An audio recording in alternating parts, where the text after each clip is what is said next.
I guess with a shiny new clubhouse, hopefully you can attract some more people and, you know, get that younger cohort in there. But I guess the implication of buying a site for a new clubhouse, you know, insinuates that there was an old clubhouse. Can you just give us a bit of an idea about what happened to the old site on Kavanagh Street? Yes, we had it was my birthday. The 21st of June 18, a fire went through the old building, and it was the top floor was totally destroyed. Right. There wasn't a thing there. Even all the coins were in the machines were all just melted into one little pot. And if you went and had a look at the metal beams, they were all just buckled. It was a really bad way. And underneath the club, we had Vintage Cellars. It was one of our tenants there. All their stocks and everything else was all water damaged, smoke damaged, and you went through down the bottom, it was in a horrible state. So we were well insured, but like anyone who's gone to insurance companies, what they say you're going to get and what you're actually going to get are two different things. The club was insured for about $5 million and we were insured for about $7 million, I think, something like that. But that insurance covered loss of wages for 12 months, to cover wages for people who had to stay on. It also covered loss of earnings and things like that. So there's a lot of money involved.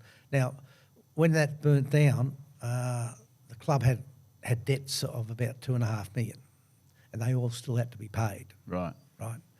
The league, we had about $150,000 in the bank. That was about it too, and no income. Right. And we still had a loan to pay off because we had a $2 million loan between both to the bank for the alterations we did to the upstairs, put in the extra poker machines and things like that. Right. So that's where a lot of the debt was. And once it all burnt down, the debts don't go away. You still have to keep paying. So then we had to fight to get our revenue from the insurance company, which took a while. They weren't going to pay you straight away.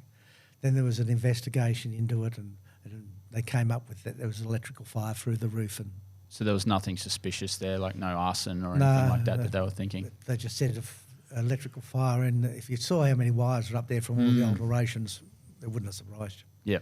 Yeah.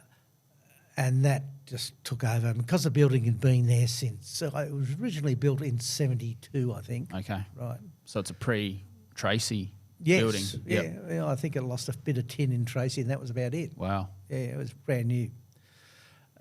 So we went through that. It took us a few years to get our money. We went to the insurance company. I was very lucky that on the committee I had Tom Berkeley, who was a barrister here, and Colin James, who owned Lowry's, accountant. And with those two and a couple of others, we fought the insurance company. Originally, in total, they were going to give us about $5 or $6 million for the lot. Right. And when you're carrying, large debts and all that sort of stuff, you don't get much change back, do you? No. So what we did, we amalgamated the committees. So we had the social club and the league, the same people on both. Made that easy. Then we went to the insurance company and we said, right, the social club's insured for $5 million. We want our $5 million. They said, oh, no, we're not going to do that.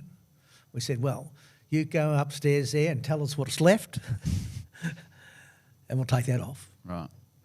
Oh, and they hummed and hawed, and then Colin stood up and said, well, if you're not going to talk to us, we'll see you in court. Right. So we all got up and started to walk away. They called us back and they paid us the club their amount. So the club got their full amount and paid off all their debts and all that. And we were still getting debts for 2 years later for the club. Gas cylinders and lots of little things, But we paid all that off, and that's why the club ended up with, 2 and a bit in the $2.2 million in the bank. Still there. Yeah. But what it did do for the club to reset up, it only had half the amount of money it needs to actually set up.